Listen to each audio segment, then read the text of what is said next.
Jésus, mon amour, amour, mon amour, mon amour.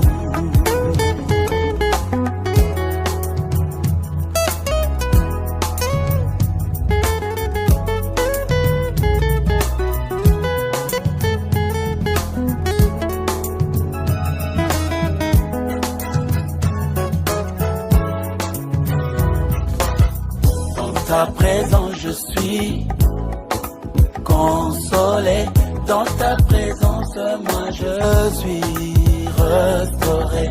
Garde-moi près de toi, ô Seigneur, fais-moi goûter à ta joie dans ta présence.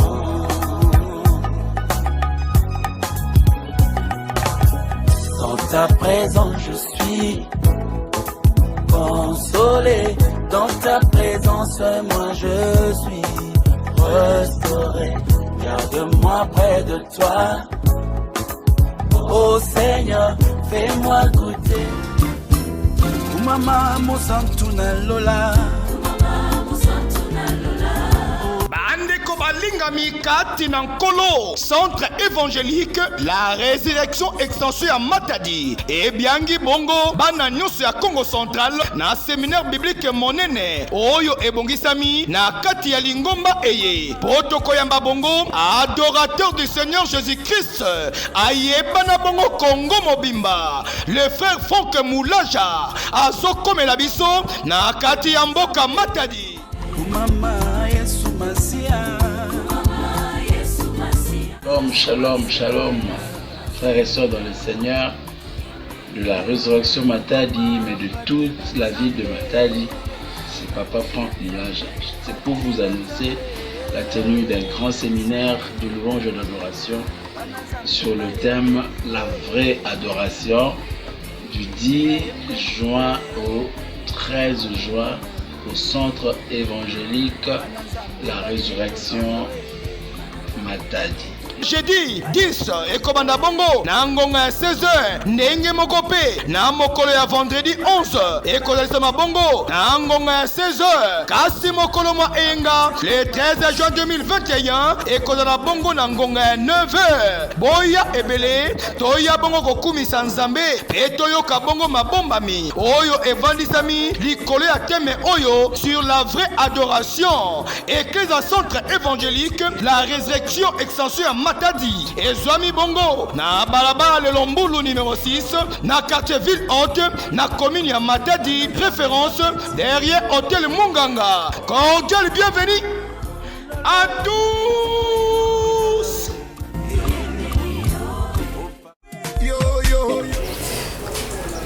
Mote na balandi nyonso ya télévision Desco TV na yebi ke awa bomoni boye bosi mitema na bino eza déjà kosepela parce que bomoni ya bino ndeko Alliance Panzo l'homme de Bonzambe et ne kaka nalakaki bino na noso tosalaki kobanda mokolo ya lobi ke mokolo ya lelo vendredi tokozala bongo na plateau spécial Bonzambe oyo wapi tokoyamba mosali na Nzambe le chantre oyo aza na visite awa na mosala Nzambe na ville ya Matadi le pasteur Franck Moulaja Oazali bongo mokambi ya groupe Echo d'adoration.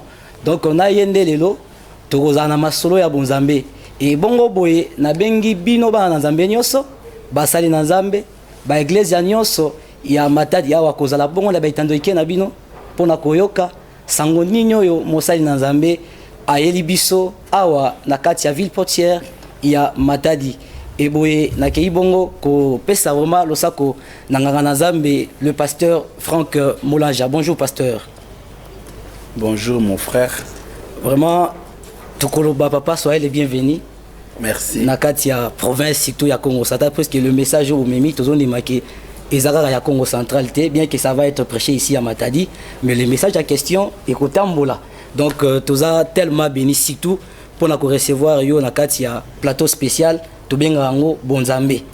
Donc eza plateau o ezala plus na makambo etali Bonzambe na grandeur nango nyonso et lolenge ba ebisaki biso ke oza na kati ya ville awa to lobaki non il faut tous appeler grâce wana tous à la béni na liloba nzambe oyo uti et pas ya vaso nzambe à remplir les lots donc tous en esengo mingi papa na ebité soki okoki ko bandata na un mot d'abord na bana matali bo to kota na kati ya sujet na biso to kolobela lelo. Merci beaucoup na pesi bango mbote na komona Yesu. S'il y a une petite précision à donner, naza pasteur T. Ah oui, oui, oui. Pasteur T, donc oui. Naza consacré pasteur T. Ok. Je suis juste frère et chanteur de Dieu, prédicateur de la parole. Oui. Mon pasteur. Vraiment. Pasteur, il faut, ils appellent Mobimba. Il faut aimer, reconnaître, tuer Mabouko, comme pasteur. Oui, oui. Nazaka frère Franck. Vraiment, c'est toute la précision, j'ai aimé. Le frère Franck neto mesala ko bengo depuis kala biso to kalisa ki ceux qui montent sur match bandoté normalement puisque mingi bazala sora bandoté a déjà commis révérend tout ça Nazaka frère. Ah ça c'est bon pasteur. Ah bon naza vraiment habitué à ko bengo pasteur mais dis-moi na bien ka frère Franck Moulaja vraiment merci merci frère Franck bien que nazo ko kapena ko kozwango na ndenge wana te mais dis-moi ouais c'est important to ebike tozali boso na biso na molobe nanza mais puisque bien que le ministère est dans le confirmé mais le ministère non le ministère est confirmé oui. C'est le pastoral oui. On s'improvise pas pasteur. OK mais je suis ministre de Dieu dans la louange et adoration. OK je suis serviteur de Dieu dans la louange et adoration dans la prédication il y a makambo na nzambe oui. Mais l'appel pastoral n'est vraiment merci mais dis-moi pasteur bande ko pas comprendre nga le frère Franck na linga ki tokota na sujet na biso alelo pour tozwa temps et belete puisque tozala ministre moké vraiment na linga ki to simba likambo oza ko lobela biso tango nyonso likambo ya l'adoration mais mingi la vraie adoration. Et quand on attend qui invitation, je me suis dit pourquoi Kakafou est dans la vraie adoration? Pourquoi choix ya thème à bongo? Parce que ça na la Bible. Oui. Na le texte de base c'est Jean chapitre 4 verset 20 à 24. Na 23 Jésus sa femme samaritaine.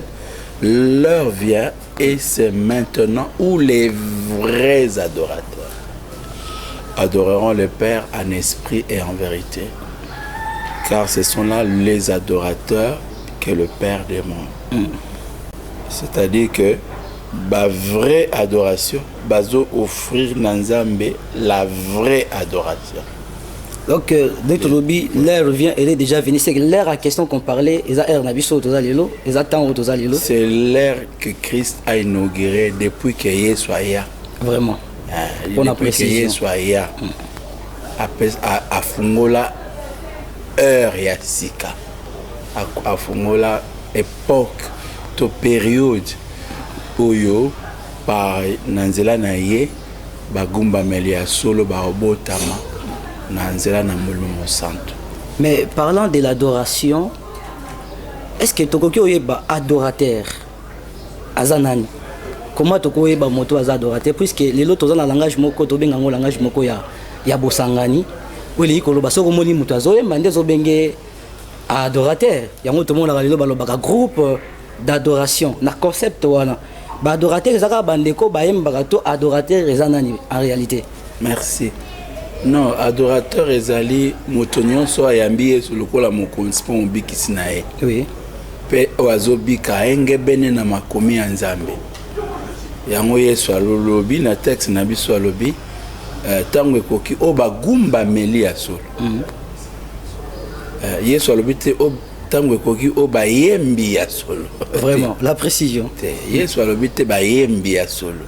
Yesu alobi bagumba meli. Ezala pasteur aza mugumba meli. Ezala ancien ya église aza mugumba meli. Diacre, maman, papa nemba na ekodimba bayebi Yesu baza bagumba meli.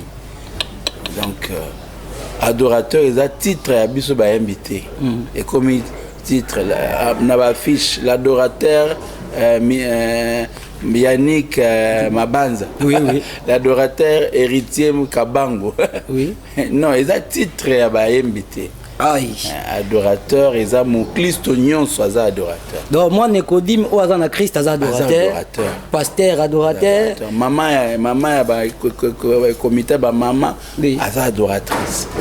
Ba Oignon soit adorateur, ba na Yesu. Pasteur adorateur. Vous êtes adoration, pasteur aza bureau. Oui, oui. Autuna batu bakoki déjà. Autuna ndeni salle ndeni batondi déjà. Te voilà za pasteur à solo, te voilà pasteur adorateur. Le pasteur adorateur passe le culte na adorateur nyonso parce que yé pas yé pour l'engouement melanzambe. Vraiment bandeko boki Nenge le frère Franck Kazako limbo la likambo ya adoration puisque tozalaka mingi na ba confusion ya koyeba kolinga koyeba nani oyo babengi adorateur puisque na lolengo batu bayebeli un adorateur c'est quelqu'un qui chante mais tout le monde que par rapport à penser à Bible l'adorateur eza oyo nyonso azana Christ na Christ pe azotambola na ndenge nzambe alingi donc abeta mbunda aotambola selon la parole c'est un adorateur aza intercesseur aza adorateur aza protocole de l'église aza adorateur aza je ne sais pas moi muta propriété diacre aza adorateur diacre ancien comité de papa tous nous sommes des adorateurs. Donc là je crois que concept groupe d'adoration ils ont vraiment nécessité dans ma commune. Non, ils ont ainsi qu'à dans le sens que, à part le fait que l'adoration de Toloba, qui peut Toloba, mingi n'a aspect à vie, mais je crois dimanche, Toloba paix, adoration, c'est aussi le culte que nous rendons à Dieu. Ok. Massan joli, ils appellent adoration. Banzembo, ils appellent adoration. Donc, ils ont m'abêté groupe, ils ont groupe et adoration. Groupe et ils ont adoré Nzambe na Banzembo. Mais il ne faut pas réserver l'adoration exclusivement que na Banzembo. Mais c'est toute la vie chrétienne. Voilà, magazine Bonzambe, tout ça toujours na Papa Franck, tout aussi te comprendre. Tout ça groupe de protocoles adorateurs. Groupe de protocoles adorateurs. Voilà. Ah, voilà, vous allez camboissi 4. Non, bah remet ça naté puisque bah dit que adorateur équipe des intercesseurs adorateurs. Mais suivant dans les cultes, nous avons l'habitude bah président, ça dit bah modérateur bah lobaka, ce que to communautaire à quoi adorer Nzambe. Oui, ça c'est maintenant l'adoration étant que expression dans le culte. Ok. Parce que l'adoration c'est un concept très large. Oui. Mais il aura le beau surtout bêta c'était ils ont bon moyen à Christ. Mais à part bon moyen à Christ, adoration est zappé, expression, il y a célébration, hein?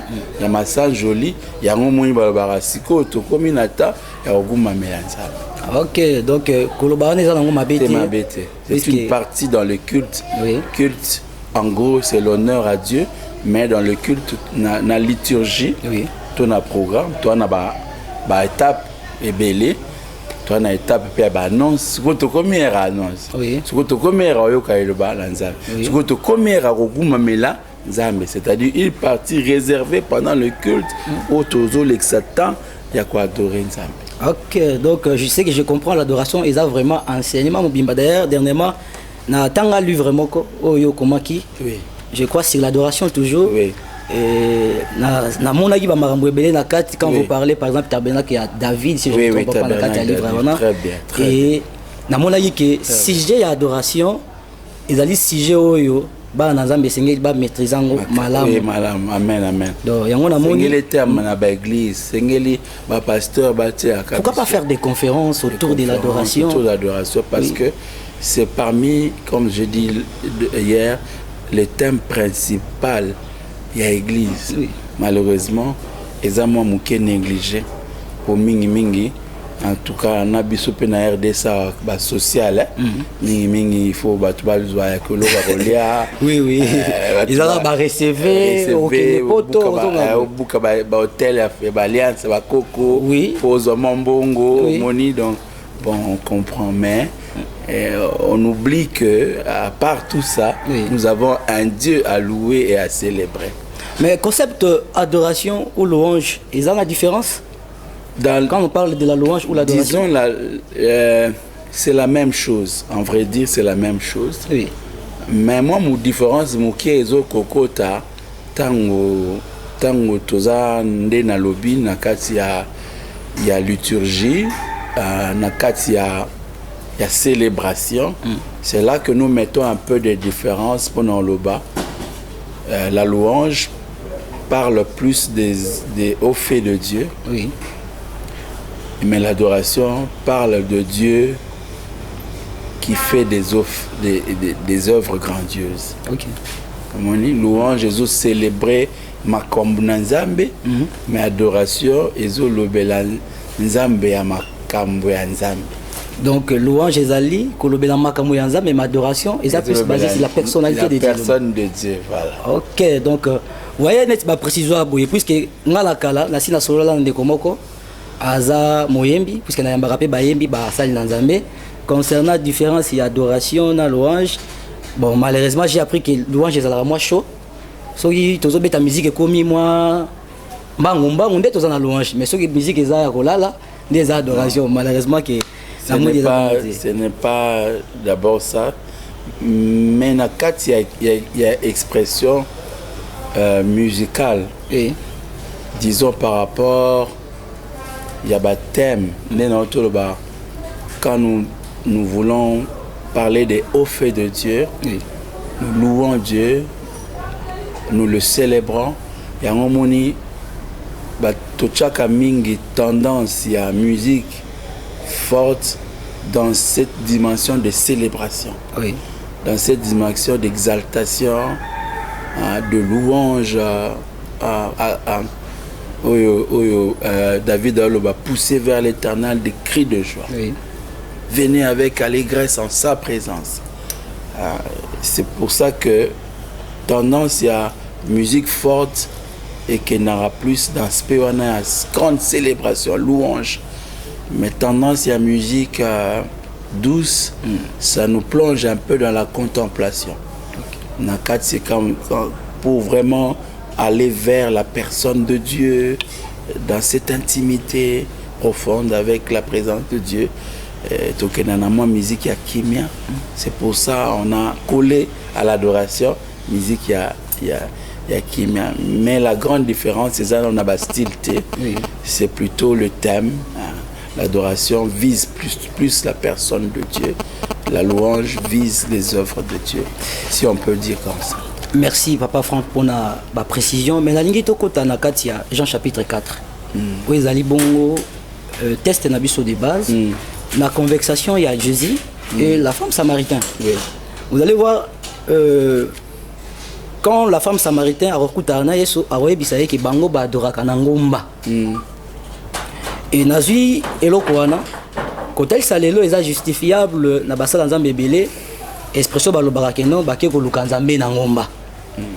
Na ebité, est-ce que lelo s'il faut adorer, nous sommes obligés de faire ndenge ba djouf ba ndai ko sala ko kende quelque part.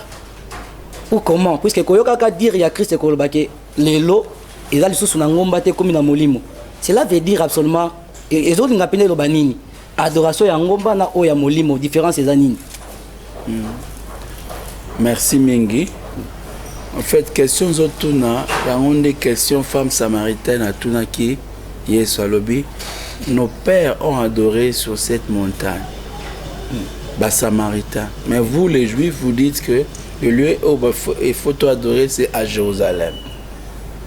Donc, les débats de l'époque, c'était par rapport au lieu d'adoration. Et si ka ogumamel. Et on est, et ben non, ça la force et adoration. Okay. C'était pas qui adore, mais où on adore. Il faut adorer dans Samarie. Il faut adorer à Jérusalem. Ça ne sera ni dans les montagnes de Samarie, ni à Jérusalem. Donc, il faut balayer l'adoration de lieu, ou l'adoration à Bissika, ou Sengeli ko adorer. À remplacer en adoration, il y a identité à adorateur. Ok. L'heure vient et c'est maintenant où les vrais adorateurs. C'est plus question. Il n'y a aucun déplacement, mais c'est question à cause de la vraie adorateur. vrai adorateur adorer nzambe bisika nyonso azali Partout.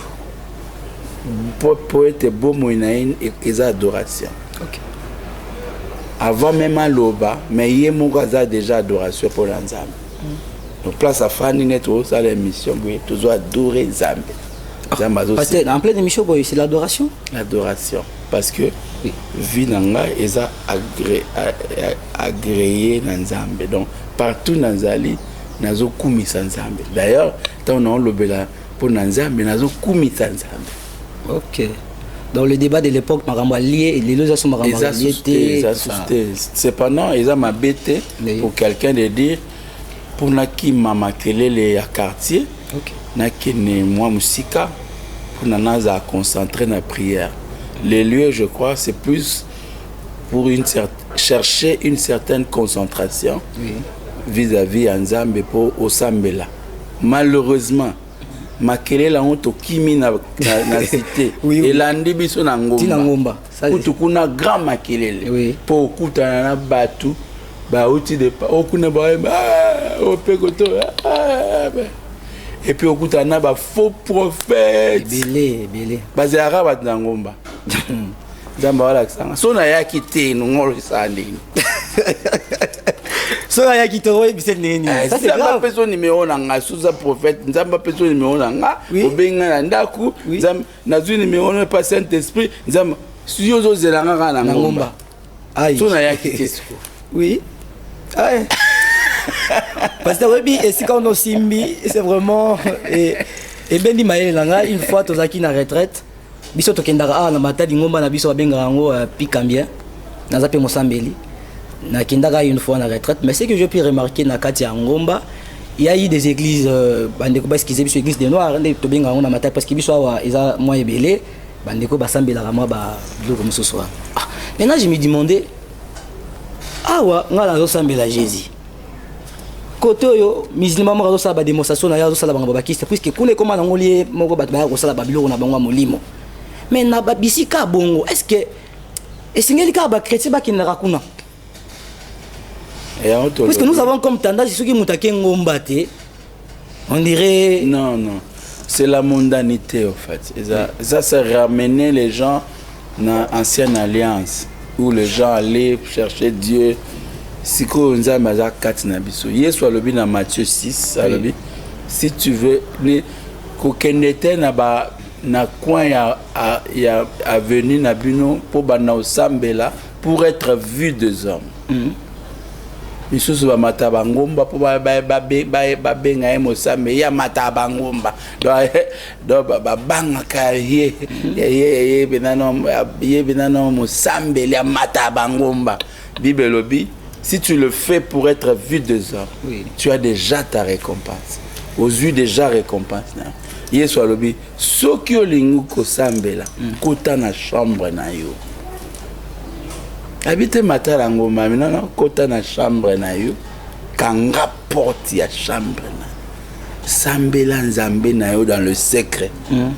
Et ton Père qui te voit dans le secret te le rendra. Ça c'est bon ça.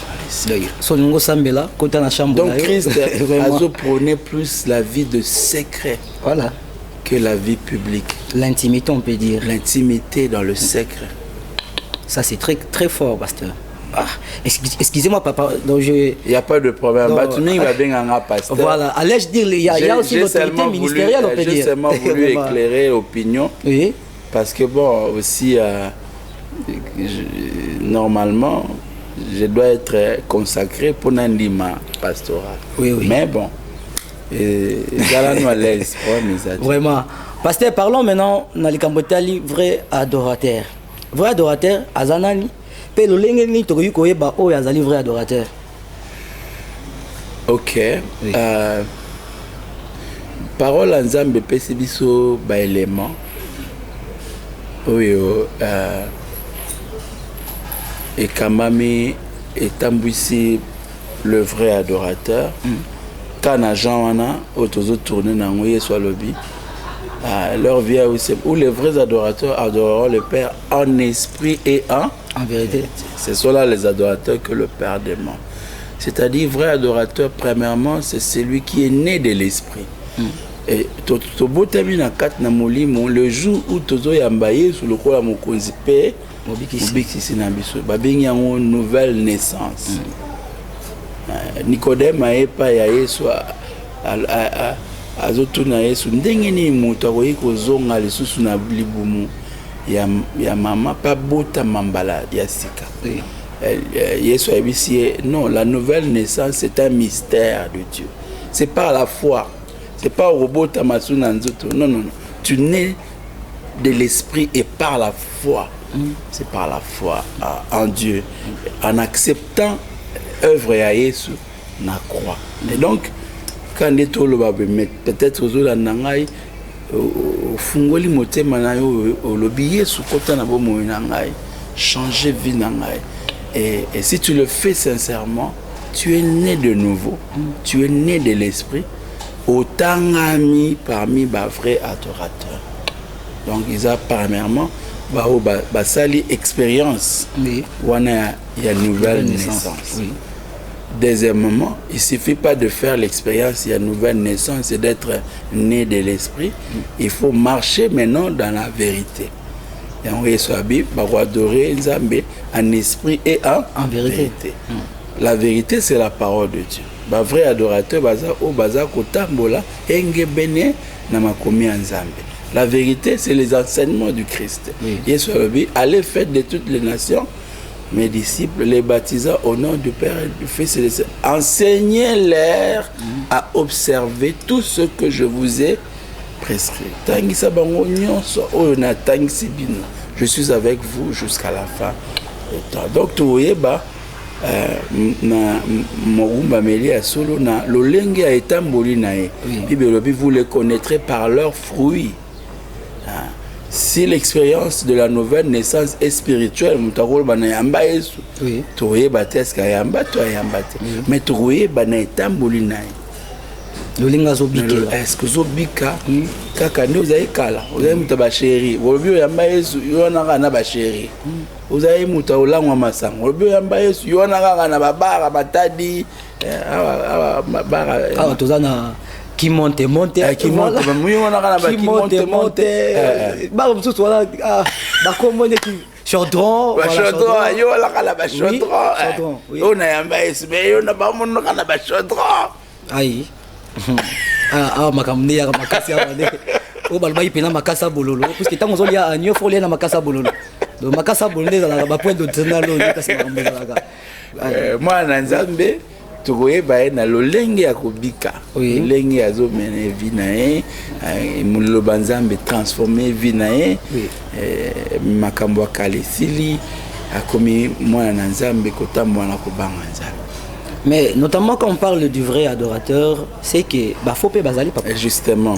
Mais comment on peut connaître pour tous à la rappeler la capacité biso banzambe akoyeba ko discerner le vrai et le faux puisque lelo eza ko ranger biso église ezali likambo ya discernement koyeba puisque il y a pas tellement d'églises, tout le monde se déclare vrai, tout le monde se dit être pasteur, adorateur et du coup bana bazan la kati ya confusion tozoyeba te solo wapi lokuta wapi. Mais dis-moi nayebi ke na makambo na Nzambe to na kati ya makomi na Nzambe le Seigneur atia nyonso balolenge oya koyeba oya azali adorateur solo oya azali adorateur ya lokuta tokoki oloba bongo comment tokoki koyeba ba o bazali ba faux adorateur.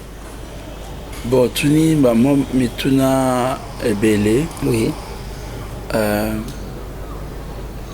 premièrement koyeba toloba esika ya malamu pona ko kumisa Nzambe. Eza esika oyo Yesu Masia aza célébré dans toute la vérité. O bazo sangisa Yesu na makambo susu te. Basangisi Yesu na ba maite, basangisi Yesu na ba mafuta te, basangisi Yesu na ba bikila kilate, basangisi Yesu na ba bokoko te, ba mafuta te, mafuta on pas de l'huile comment huile d'olive. Bon, on est comme des débat mususu. Vraiment non toko tana le beli mafuta pona tant mutazo bela pour appliquer l'huile d'olive. Oui. Mais l'ingolo bateke Yesu mafuta ezwa place à Yesu Ok. Et ça,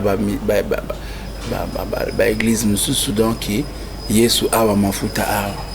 Wana Yesu mafuta awa. Mai ozoboaka obwaka la bana. Vraiment la bidon qui est à $20, $50. Voilà. Ça c'est grave. Non, tout ça c'est des choses qui amènent la colère de Dieu. Ok.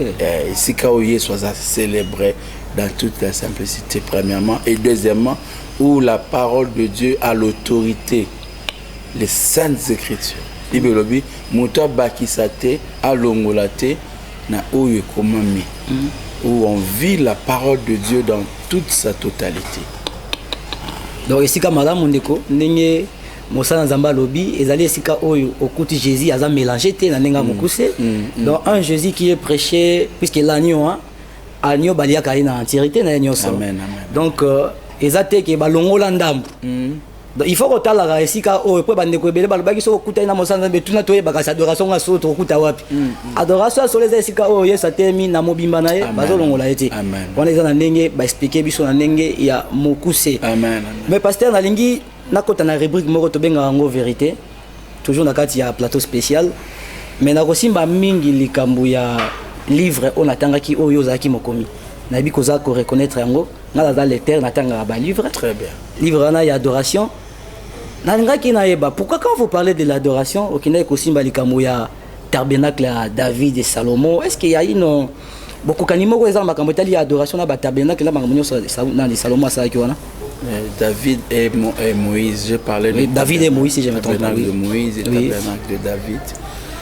Et oui, la Bible, la Bible fait à tout. Sinon, on n'aurait pas eu l'Ancien Testament. On est tout à Nouveau Testament. Bible, ça, Genèse, Apocalypse. Tout ça fait la Bible. Maintenant, il faut seulement comprendre que l'Ancien Testament, c'est l'ombre de choses à venir. Voilà. C'est l'ombre de choses à venir. Et c'est l'ombre de choses à venir. Et le Nouveau Testament, sinon l'Ancien Testament, aujourd'hui, doit être compris par les lunettes du Nouveau Testament. Ok, interprété en quelque sorte. Oui, par le Nouveau Testament.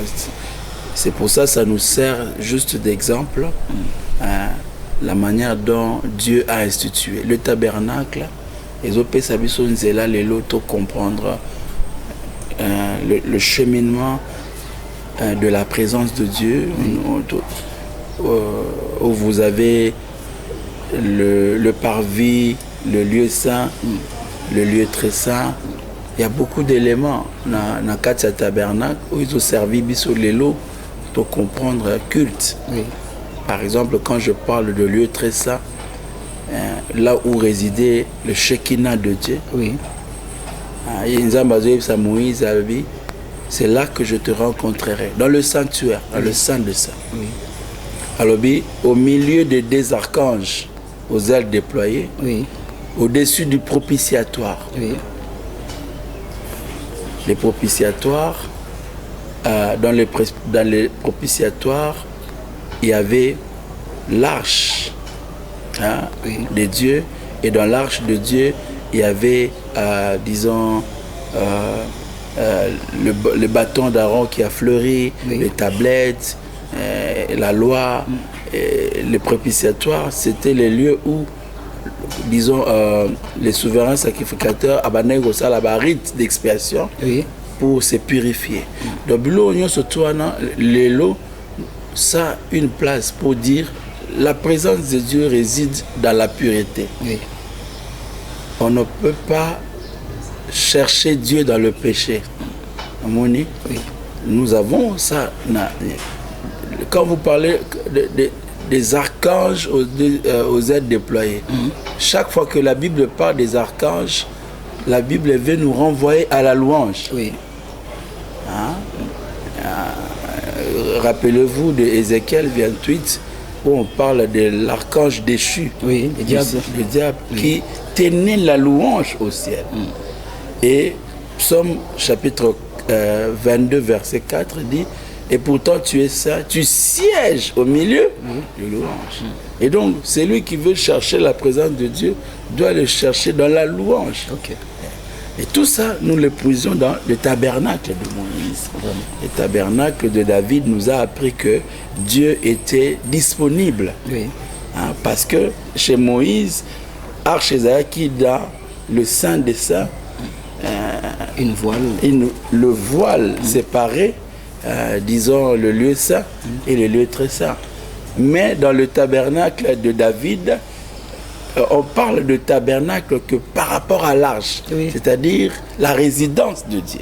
Or, David a amené l'arche chez les Philistins, et il a placé ça dans la cité de David, au vu et au su de tout le monde. Amen.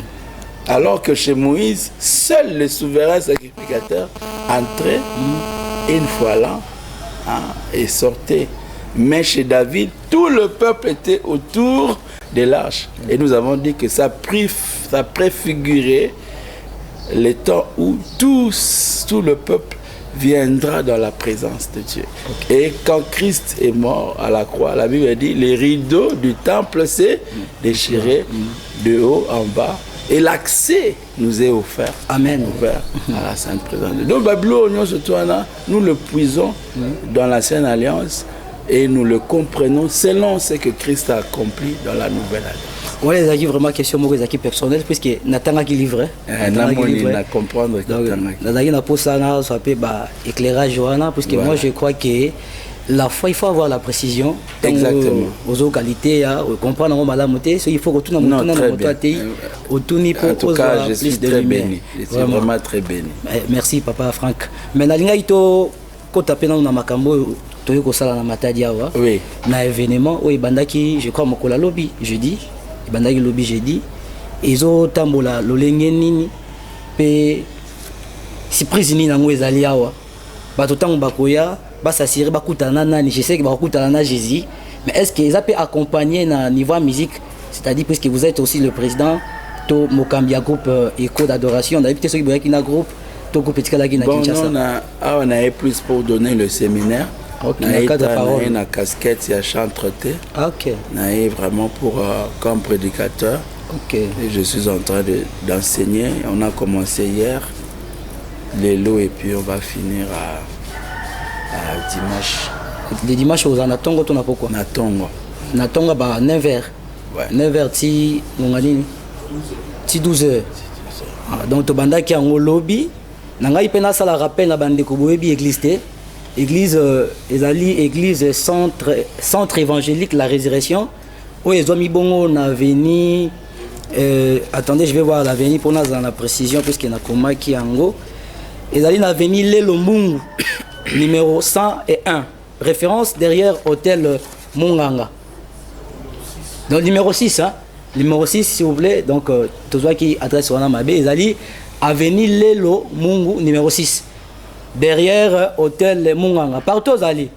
Sokozana Mvoadou, Ozimutu que comme na Kinkanda, Sokomika à côté à Munganga, place où ils allaient XTM, radio télévision Matadi Wana. Au quitter Luana, au monde hôtel Munganga, première église yangote, mais deuxième église, les places église la résurrection ezali bisika oyo Mosai Nazambe azali Nzambe pas anabiso elongwa puisque ngana ndimaka tango Mosai Nazamba kendaka ayaka na Nzambe et bisika wana ndele liloba ozo kalikambo ya la vraie adoration eza kolobama po to dans la kati ya télévision bakoki koloba nyonso te donc oyo ezalaki l'essentiel yango Mosai Nazamba meki ko ngala bengango asali conclusion apesi biso kaka moi avant goût bandeko bazaki lobby bayebisaki biso kelekaki malamu d'ailleurs lelo vraiment Nzamba salanga pe ngolunga pe nazala na participer yo pe na bengi ondeko oya o participer quand même to profiter de la grâce oyo to ya koyoka likambo etali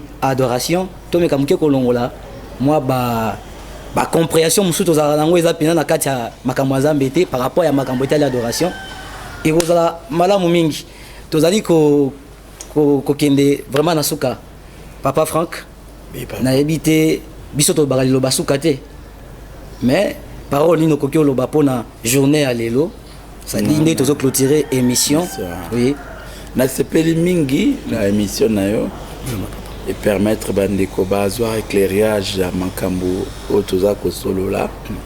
Merci mingi na invitation na yo pe bao baolanda biso. Donc toza awa na Matadi, na Résurrection Matadi, je crois adresse Pesameli biso. Lelo disons vendredi tozali, dimanche to clôturé de 9h à 12h. To bengibino boya malgré que tozote ya mais comme toi bayembi tozo yemba pe toujours vraiment. Donc toya to célébrer Nzambe, to passer batam malam na présence ya Nzambe. To pesi merci mingi na pasteur Jules Oaza Kokamba, Jules Boto Oazo Kamba, la grande famille à Résurrection Matadi pe na comité nyonso ya église, particulièrement cordon Dodo Oaza coordonné biso. Vraiment ba maman bazo yamba biso bazo lambela sumalamu. Vraiment Matadi les aura toujours ville mongo accueil zara chaleureux. Amen. Et on est en train de passer vraiment un séjour très très bien. Merci. Toza vraiment ne bomoni nasuka. On les a qui bongo plateau spécial Bonzambe. Toujours nande konabino obo mesana koyoka Alliance Panzu Motabilo Beli. Turbaki tukozalaka boy kobengisaka basai na Nzambe kubaya kato mekamuke kopesaka lumière puisque bango bazaka bongo ba chandelier baza bato bayaka pona kopesa mwinda. Tozaki na sengolelo kozala na biso papa le frère Franck Moulaja Oazali bongo chantre monene na kati ya mboka na biso mais azaka na kota koyemba te kolo APCP libonza ya côté ya sango malamu ndenge bomoni na Matadi awa ayepo ayemba te mayaki pona koteya mais vu que ezali kabona ye ndenge moko ala kibiso soko ye ozanga kozwa surprise te surtout ya nzembo ngala lingaka mingi ya ozali Nzambe na nguya nyonso vraiment eza parmi banzembo yo esimbaka nga ndeko na bengi yo boya ebele na kosukisa boye te sans que na remercier bandeko to travail na bango elongo na niveau régie tozali na ndeko Patrick Zola pe ndeko Crispin Leblanc pe merci mingi na réalisateur na biso Debre Mazela moto montre et là na bosanité notre administrateur provincial Papa Relique Mamengo et pourquoi pas notre DG. En tout cas bozé belé so nomina tanga bakomba batunyo sawa o bosutenaka biso bobengaka biso bosungaka biso na msala oyo et ozalama mobulu mingi. Mais Jenny Elito Mama Lumière bote na yo pe merci na ba surprise nyonso pe ba na Nzambe nyonso tozwi lisusu rendez-vous tokuta na bino vendredi toujours na 9h30 poto sola lisusu basija malamu o tozanango Nzambe apambola bino. Mama mosantu na lola Balingami kati na nkolo centre évangélique la résurrection extension à Matadi et biangi bongo bana nyonso ya Congo central na séminaire biblique monene oyo ebongisami na kati ya lingomba eye protoko yamba bongo adorateur du Seigneur Jésus-Christ ayeba na bongo Congo mobimba le frère Franck Moulaja azokomela biso na kati ya mboka Matadi. Mama Yesu Masia. Shalom, shalom, frères et sœurs dans le Seigneur, de la résurrection Matadi, mais de toute la ville de Matadi, c'est Papa Franck Moulaja. C'est pour vous annoncer la tenue d'un grand séminaire de louange et d'adoration sur le thème La vraie adoration du 10 juin au 13 juin au centre évangélique La Résurrection Matadi. Jeudi 10 ekobanda bongo na ngonga ya 16h ndenge moko pe na mokolo ya vendredi 11 ekozalisama bongo na ngonga ya 16h kasi mokolo mwa enga le 13 juin 2021 ekozala bongo na ngonga ya 9h boya ebele toya bongo kokumisa Nzambe pe toyoka bongo mabombami oyo evandisami likolo ya teme oyo sur la vraie adoration église à centre évangélique la résurrection extension à Matadi et Zwami bongo na balabala le Lombulu numéro 6 na quartier ville haute na commune ya Matadi référence derrière hôtel Munganga. Cordial bienvenue à tous.